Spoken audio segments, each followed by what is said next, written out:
दोषी ठहराएंगे। तो ये कहना कि सिर्फ मुसलमान ही आतंकवादी हमले कर सकता है, ये बिल्कुल गलत है। आप कहते 100%, ये बिल्कुल मानने को तैयार नहीं हो सकता है मुसलमान कर सकते, तो क्यों मुसलमान को ही टारगेट किया जा रहा है?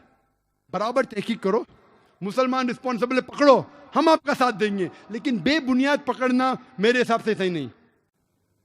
अगर मुसलमान कुछ गलत काम करते हैं तो नाम आता है का मुस्लिम टेररिस्ट। बाकी कौन गलत काम करता है तो उसे इलाके से जाना जाता है। मुसलमान चाहे यूएसए में हो, सऊदी में हो, यूके में हो या इंडिया में हो, तो मुसलमान जैसा पहचाना जाता है। अच्छे काम किए तो कहेंगे इंडियन ने अच्छे काम किया, मुसलमान ने नहीं। इंडियन को नोबेल प्राइज मिला, मुसलमान को नहीं। तो डबल स्टैंडर्ड्स क्यों? मैं ये नहीं कहता हूं कि मुसलमान ने आतंकवादी हमले नहीं किए। कोई भटके हुए मुसलमान हैं जो किए होंगे, मैं ये नहीं कहता हूं कभी नहीं किए, ये बिल्कुल गलत होगा। लेकिन मीडिया में जब फ्रंट पेज पे आएंगे अक्सर मुस्लिम टेररिस्ट, जैसे बाकी टेररिस्ट कौन है ही नहीं, इस देश में सिर्फ मुसलमान ही टेररिस्ट है। जब तहकीक करते पता लगता है कि सिख टेररिस्ट भी है, बिंदरवाला ग्रुप। और ये सिख टेररिस्ट ने 5 जून सन 1984 में उन्हें गोल्डन टेम्पल को कब्जा किया। इंडियन आर्मी फोर्स जाती है, उनको बाहर निकालती, 100 लोग की हत्या होती है। उसके चंद महीने बाद 31 अक्टूबर सन 1984 में उस टाइम के प्रधानमंत्री राजीव गांधी की माता श्रीमती इंदिरा गांधी की हत्या होती है। उसकी खुद की सिक्योरिटी गार्ड उसकी हत्या करते। आता है पेपर्स में security guard assassinated Shrimati Indira Gandhi. कौन था? सिख था। आज भी आप वेबसाइट पे जाएंगे, आपको यह नहीं मिलेगा कि सिख टेररिस्ट ने अटैक किया। Personal body guards of Shrimati Indira Gandhi ने उसकी हत्या की। आप असम में जब जाएंगे, असम में एक टेररिस्ट ऑर्गेनाइजेशन है ULFA, United Liberation Front of Assam. बहुत खतरनाक है। उनका मेन मकसद है, वो हिंदू ऑर्गेनाइजेशन है, हिंदू आतंकवादी ग्रुप है। उनका मेन मकसद है कि मुसलमान को मारना, मुसलमान की हत्या करना। और आपको पता है कि चंद सालों में उल्फा, सिर्फ उल्फा ने, ये 2 साल के पहले का स्टैटिस्टिक्स है, अभी अपडेट नहीं किया हूं मैं, 2006 तक के उल्फा ने 749 टेररिस्ट अटैक्स किए।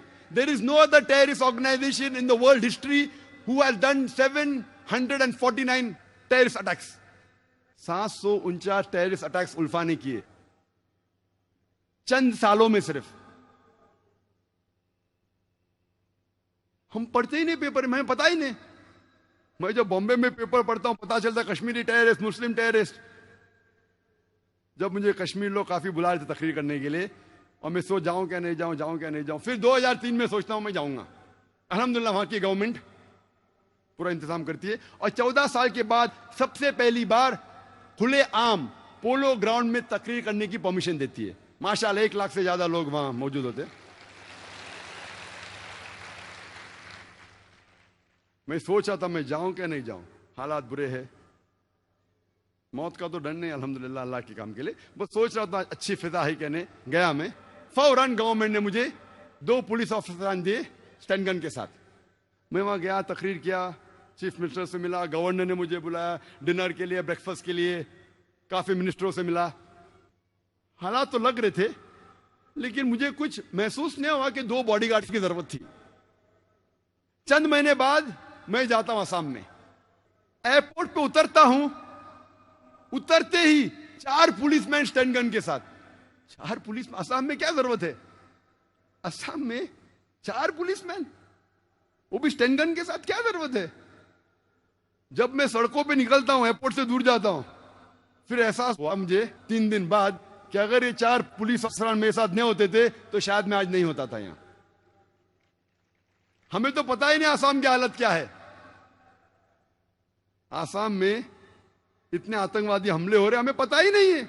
मुझे तो बिल्कुल नहीं पता था, मैं न्यूज़पेपर पढ़ता हूं हमेशा। वहां जाने के बाद पता चला, इंटरनेट पे तहकीक करने के बाद पता चला कि वहां की terrorist organisation is one of the most dangerous, बहुत खतरनाक। ऐसे कई टेररिस्ट ऑर्गेनाइजेशन असम में, बोडो, मिजोरम में कई क्रिश्चियन ऑर्गेनाइजेशन है, Mizo Christians, Christians of Naga, वो भी आतंकवादी हमले करते। और एक हमला किया था 2 अक्टूबर को, 2 तारीख अक्टूबर के सन 1984 में 44 हिंदू